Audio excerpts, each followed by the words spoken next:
Hi guys, welcome back to our channel. ఈరోజు మన వీడియోలో న్యూ మామ్స్ కోసం మంచి టిప్ని చెప్పబోతున్నాను. అదేంటంటే చాలామంది 6 మంత్స్ దాటాక పిల్లలకి ఉగ్గు ఎలా పెట్టాలో చాలామందికి తెలీదు, ఎలా ప్రిపేర్ చేసుకోవాలో తెలీదు. సో వాళ్ళందరి కోసం నేను ఈరోజు మన ఛానల్లో ఉగ్గు ఎలా తయారు చేయబోతున్నానో చూపించబోతున్నాను.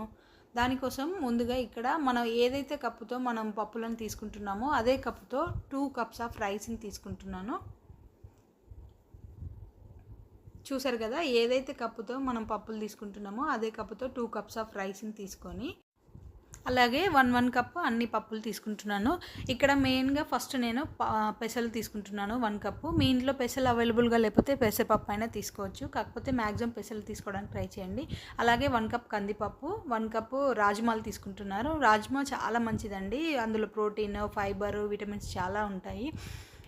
సో అందుకని తీసుకున్నాను. అలాగే 1 కప్పు శనగపప్పు, 1 కప్పు మినపప్పు తీసుకున్నాను. అలాగే 1 కప్పు రాగులు ఉంటాయి కదా, రాగులు చాలా మంచిది, అవి కూడా తీసుకోండి. రాగులు నేను సపరేట్గా వాష్ చేసుకొని ఇందులో యాడ్ చేసుకుంటాను.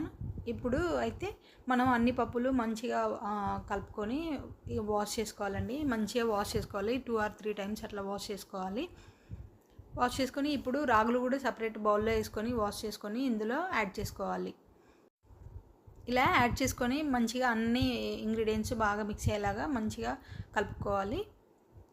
సో ఇంకా ఇదే కాకుండా మనకు బాదం, జీడిపప్పు కూడా ఇందులో మెయిన్ ఇంగ్రీడియంట్స్ అండి. అవి ఏంటంటే మనం నైట్ నానబెట్టుకోవాలి. బాదం పప్పు నానబెట్టుకొని పొట్టు తీసి పక్కన పెట్టుకోవాలి. సో ఇందాక మనం వాష్ చేసుకున్నాం కదా, అవన్నీ మంచి చక్కగా ఆరబెట్టుకోవాలి. మీరు ఎండలో అయినా ఆరబెట్టుకోవచ్చు, లేదంటే ఫ్యాన్ గాలికి కూడా ఆరబెట్టుకోవచ్చు. మంచిగా డ్రై అయ్యేదాకా ఆరబెట్టుకోవాలి.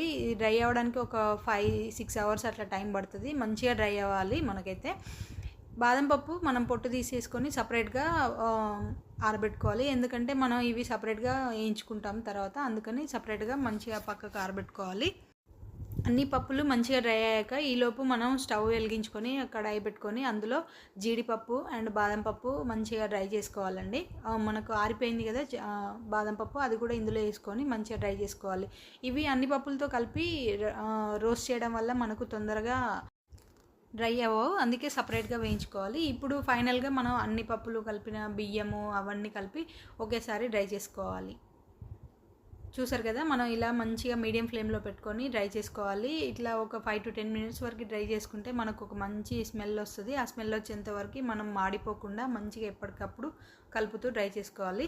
ఫైనల్గా ఇందులో ఒక 1 టేబుల్ స్పూన్ వాము కానీ 1 టేబుల్ స్పూన్ జీలకర్ర కానీ రెండిట్లో ఏది అవైలబుల్గా ఉంటే అది వేసుకోండి. ఎందుకంటే ఇవి మనకు పిల్లలకి ఫుడ్ పెట్టినప్పుడు ఈజీగా డైజెషన్ అవ్వడానికి యూజ్ అవుతుంది. సో అందుకని కంపల్సరిగా అయితే ఈ ఇంగ్రీడియంట్స్ అయితే యాడ్ చేయాలి. వాము కానీ జీలకర్ర కానీ ఏదైనా యాడ్ చేసుకోవచ్చు.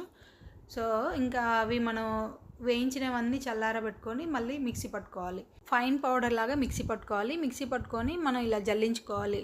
ఒకవేళ 1 year బేబీస్కి అయితేనో జల్లించుకోవడం ఏం అవసరం లేదండి, డైరెక్ట్ మిక్సీ పట్టేసుకొని మనం ఆ పౌడర్ని యూజ్ చేసుకోవచ్చు.